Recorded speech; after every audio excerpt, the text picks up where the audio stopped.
Votre enfant doit être capable de résoudre des problèmes relevant de la proportionnalité et notamment des problèmes relatifs au pourcentage, aux échelles, aux vitesses moyennes et encore aux conversions d'unités. Pour cela, il doit savoir utiliser des procédures variées, dont la règle de 3. Si votre enfant ne connaît pas la règle de 3, aussi appelée produit en croix, il ne pourra pas résoudre des problèmes de proportionnalité. Dans ce cas, commencez par lui faire apprendre la leçon. Pour que celle-ci prenne sens, impliquez votre enfant lors de la réalisation d'une recette de cuisine. Par exemple, votre recette est pour 4 personnes, mais vous serez 7 convives. Demandez-lui de trouver la quantité d'ingrédients nécessaires pour 7 convives au lieu de 4. Vous le faites très souvent. Mais comment? Dites-lui qu'il faut d'abord trouver la quantité d'ingrédients pour une personne, donc faire une division par 4, puis chercher le nombre d'ingrédients pour 7 personnes, ce qui revient à multiplier par 7. Votre enfant peut aussi avoir un problème de vocabulaire. Il ne comprend pas ce que veut dire proportionnel, pourcentage, échelle.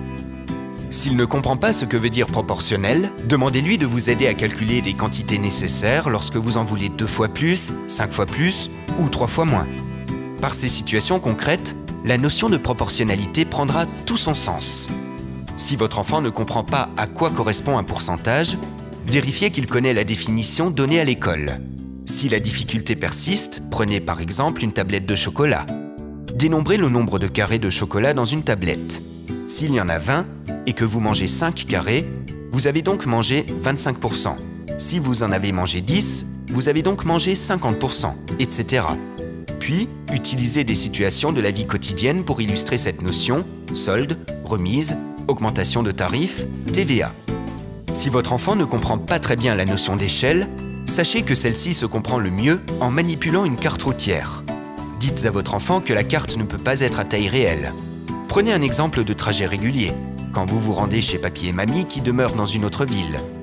Demandez à votre enfant de mesurer, à l'aide d'une règle graduée sur la carte, la distance qui sépare les 2 lieux.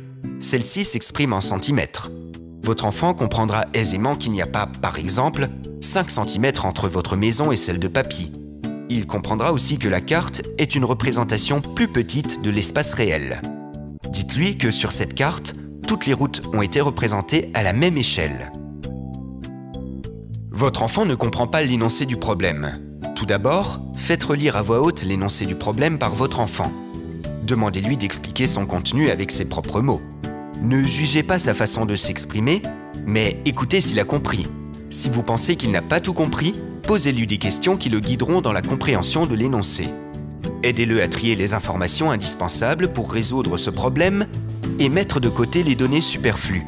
Vous pouvez aussi, si cela l'aide, lui proposer de faire un rapide dessin pour se représenter la situation. Progressivement, votre enfant retrouvera confiance.